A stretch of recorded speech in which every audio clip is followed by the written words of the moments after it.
Aqui no Congresso da Andave, eu encontrei um escritório de advocacia, é isso mesmo? É isso, Divino. Um escritório de advocacia que, por sinal, eu já entrevistei alguém desse escritório, é famosíssimo, né? Se chama Passos e Estica Sociedade de Advogados. E eu estou do lado do grande André Passos, André Ricardo Passos de Souza. Obrigado, Divino. Que isso, o grande André. Fica por conta Você é grande. do seu cavalheirismo ou do meu tamanho, né? Ou do peso. O André, além de ser alto, né? Ele é professor da Fundação Getúlio Vargas, né? E conta essa história aí, professor. Então, Divino, a gente sempre atuou, né, muito na cadeia do agronegócio, desde o antes da porteira até o depois da porteira. E a gente sempre teve essa curiosidade intelectual de desenvolver esses conceitos voltados ao que hoje se chama direito do agronegócio. Quando você fala sempre, esse sempre há quanto tempo é isso? Legal. Bom contar essa história. Eu, na verdade, sou um carioca esquisitíssimo, né? Que é um carioca que mexe com agronegócio. Você é de Goiás, por exemplo. Mas cadê o goiano já nasce num pezinho de soja, num pezinho de milho, né? No cantinho lá na fazenda. Lá no Rio de Janeiro, eu vim de uma família do Norte Fluminense, mas eu nasci na cidade do Rio de Janeiro, na capital. Cadê o sotaque, cara? Então, o sotaque ficou lá para trás. E aí eu sempre fui mexer no agro, mas eu venho de uma família do Norte Fluminense, que mexia com gado, mexia com cana. Tem um background já lá. tem um background familiar. E aí isso foi natural, eu fiz faculdade de Direito na Universidade do Estado do Rio de Janeiro, e sempre tive essa, né, meu pai queria que eu fosse agrônomo, eu não quis, mas eu acabei indo para agronomia por outros caminhos, como você, né, que de alguma forma, ao ser jornalista e cobrir o agro, está sempre conectado aos temas do campo.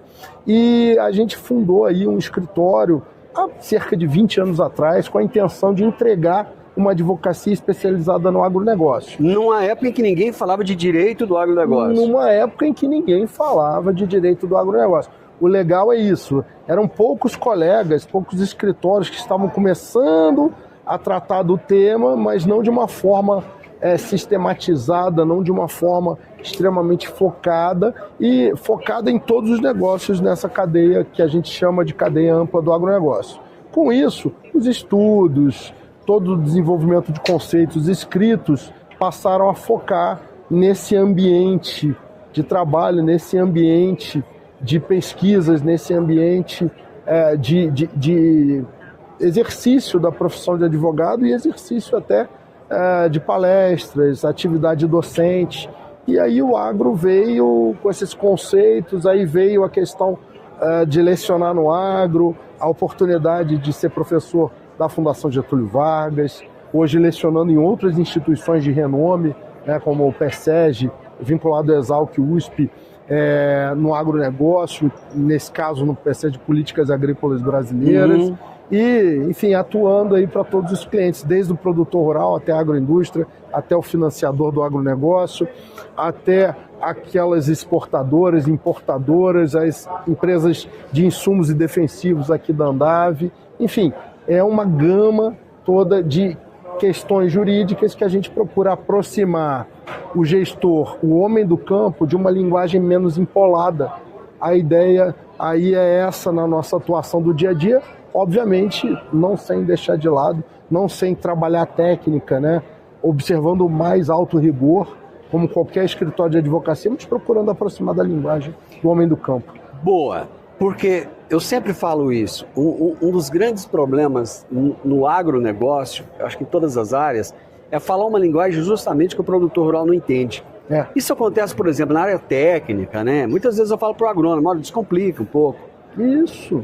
Tudo bem, você vai conversar agrônomo com agrônomo, tá complicado, advogado com advogado, tá complicado. Beleza. Mas advogado, produtor rural, agrônomo, produtor rural, veterinário, produtor rural, cara, tem que ser uma linguagem acessível, né? E aí, quando você trouxe essa proposta, porque muitas vezes já aconteceu comigo de falar, por exemplo, para um agrônomo, olha, descomplica, ele fala, mas se eu descomplicar, o colega vai achar que eu não entendo, porque eu estou falando fácil demais. Quando você traz isso para um mundo onde o juridiquês é tão presente e parece que é tão importante falar complicado no direito, como é que fica isso? Você tocou no ponto, você está corretíssimo, Divino. O grande desafio do agro foi sempre se comunicar, você sabe disso, você é jornalista.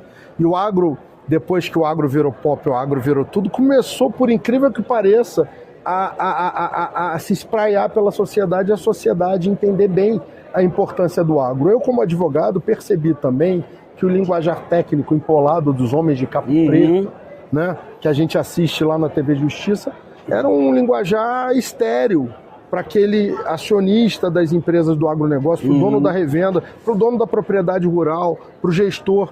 E procurei, então, trazer, obviamente, com o máximo rigor científico, o máximo rigor técnico, o máximo rigor de conceitos doutrinários, jurídicos, etc., a simplicidade das alternativas, dos impactos, tratar o direito como uma das ferramentas, tal qual o agrônomo tem que tratar dos insumos, das técnicas de plantio como uma ferramenta do gestor do campo, eu comecei a tratar o direito como uma ferramenta do homem do campo. A CPR, o título do agronegócio, os contratos de parceria, os contratos de arrendamento como uma ferramenta.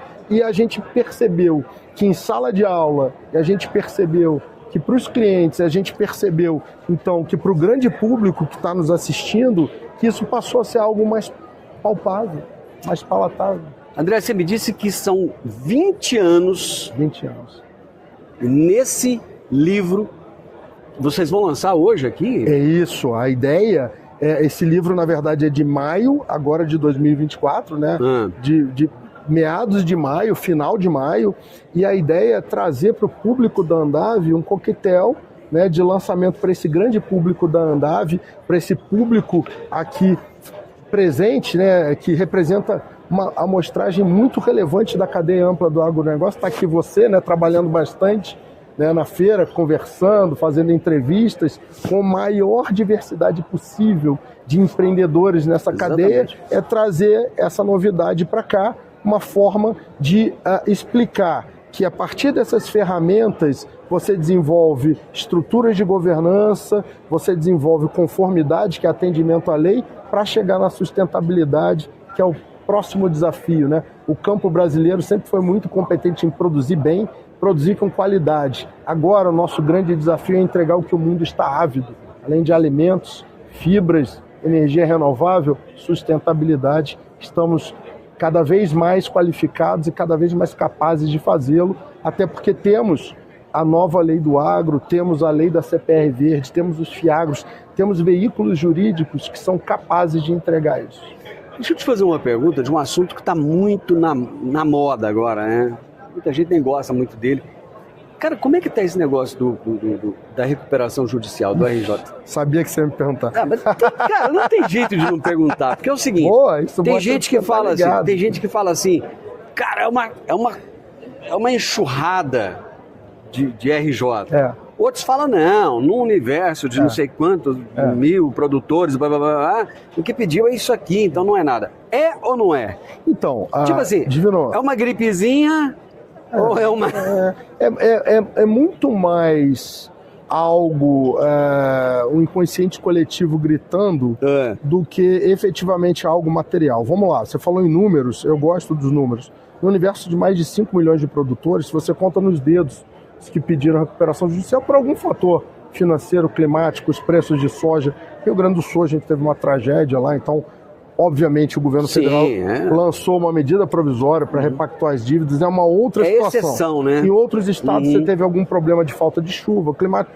Essas são aquelas situações para as quais a lei, né, prevê a ideia da recuperação judicial. Mas, assim, em outras situações, ou é algum tipo de renegociação forçada, ou é algum tipo de interesse que não é o do produtor rural, é de quem quer vender serviço, vender trabalho, consultores, etc. E o produtor rural, às vezes, acaba embarcando. Isso assusta muitos daqueles que concedem crédito, das operações de troca, operações de barter, revendo, porque o agro funciona à base de crédito, né? A necessidade de financiamento no agronegócio brasileiro hoje é de cerca de 1 trilhão por ano. Sim. O Plano Safra cobre 500 bi, então 500 bi vem da onde? Do mercado, do bolso do produtor.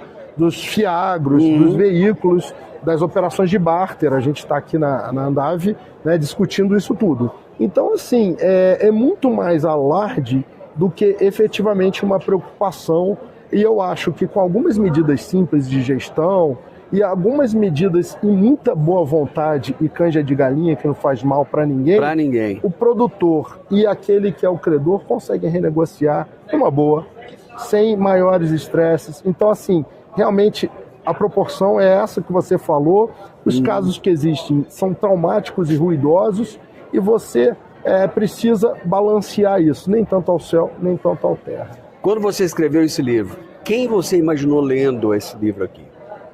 Você, o gestor do campo, o produtor, o dono da terra, o meu aluno de gestão lá nos MBAs da Fundação Getúlio Vargas. Ou seja, eu imaginei um livro que fosse um guia prático para quem opera essas ferramentas do direito do agronegócio e então estão cansados de tentar ler na lei aquele linguajar empolado para que possam ver na prática como isso funciona. Ou seja, por que eu escolho arrendamento? Por que eu escolho parceria? Por que eu atuo e produzo no CPF e não no CNPJ? Por que eu faço no CNPJ e não no CPF? E por que não os dois? Né? As tais holdings rurais e etc., que vendem aí como se fossem produtos, eu desmistifico um pouco tudo isso. Uma visão sistematizada através de artigos, estudos e pareceres sobre o tema. Isso. Prefácio Fábio Mizumoto. Quem é Fábio Mizumoto? Fábio é um grande amigo, primeiro de tudo, é um dos profissionais que eu tenho maior respeito, que atuam há anos no agronegócio, e o Fábio foi meu chefe, que eu brinco, né, durante muitos anos, coordenador dos MBAs da Fundação Getúlio Vargas, e foi ele que me entregou o desafio de descomplicar o direito. Então eu não podia entregar esse livro a outra pessoa, porque ele falou: André, é tão rebuscado, as pessoas têm que tratar de forma tão rebuscada, vamos facilitar isso para a gente conseguir aí levar essa mensagem de uma forma muito mais efetiva para quem produz, para quem atua, para quem gerencia os negócios na cadeia. Isso é uma homenagem ao desafio que o Fábio me propôs e que eu embarquei de corpo e alma e está aí corporificado. Que legal, cara. Parabéns. Já vai começar o coquetel. Obrigado pela sua disponibilidade, pela sua gentileza. Tá? Eu te agradeço, meu amigo. E quando for a Rio Verde, eu sei que você tem um pezinho lá, né? Opa! Você tem um pezinho. Escritório em Goiânia. Tem um escritório em Goiânia? Opa! Tô sempre em Goiânia. Bacana. Vamos tomar um café junto lá? Vamos tomar um cafezinho. Obrigado. Obrigadão. Bom coquetel, bom lançamento. Obrigado. Até mais. Com Deus. Gente, ó, esse livro aqui, onde é que o pessoal acha vai comprar? Ah, legal. Na editora www.dialetica.com.br ou na Amazon, ou nas melhores casas do ramo. Tem o livro em versão impressa, que é esse aqui, e tem na Amazon a versão Kindle, a versão eletrônica. Tá. Esse aqui é meu, só que é lógico que ele vai autografar. Abraço para vocês. Obrigado. Tchau, pessoal. Até a próxima.